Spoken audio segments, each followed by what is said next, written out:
John from Willowbrook has a question about recycling. Well, he's looking into recycled building materials, actually, Tom. He says, John writes, I have these pavers. He says he's got a pile of them, about 500 of them, and he just hates to send them off to the landfill. And he says it seems too wasteful to do that, and I'd rather recycle them. And he wants to know where or when he can take these or give them to give them a new life. What's your suggestion? Well, there's a lot of places that take usually new, but unused, I should say, building materials. One that comes to mind is the Restore for Habitat, right, for humanity.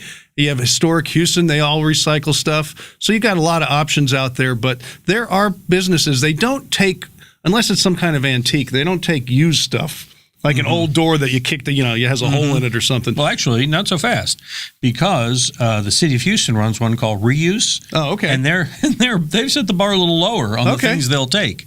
So, I'm more familiar with Restore personally, right, because of Habitat people, but they'll take new, unused materials. Right. So that's what that is, and they're more than happy to take them. Now, you'll probably have to take them there yourself. Right, they're not going to come pick them up. So that's a big load you got there.